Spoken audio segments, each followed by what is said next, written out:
Recording studio Mohammadpur.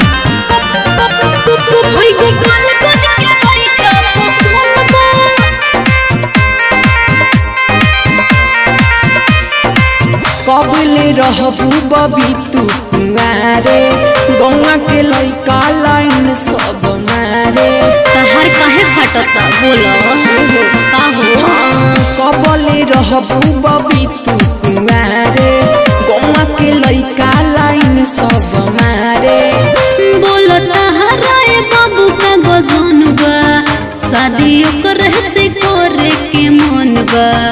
होई गोपाल गज के लइका पसंद बा, शादी ओकर से करे के मन बा। मोहम्मदपुर के लइका पसंद बा। Kamlesh recording studio Mohammadpur.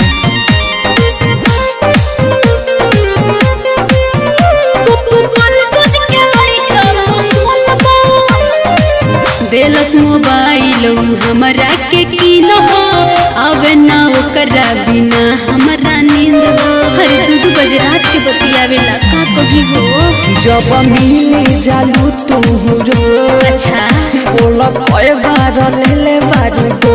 वैसन बात नहीं, कुछ कोयल धोइल सुनो अभी बंद बा, शादी ओकर से करे के मन बा।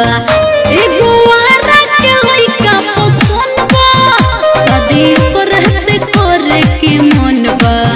जिला छपरा के लइका पसंद बा।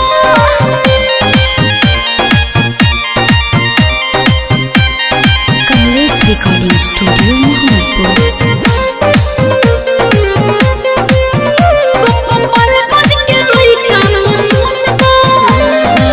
कोरोना कोसर तू हमारा फिकिर, बार कोरेल सुरेंद्र के जिकिर। अरे साफा मुंजोरी हो का नहीं के बुझा काहे जाता रूनी सखसिया तोना बतिया शुभम के बता। तो तोहर से बड़े कदो बंगवा, शादी ओकर से करे के मन बा।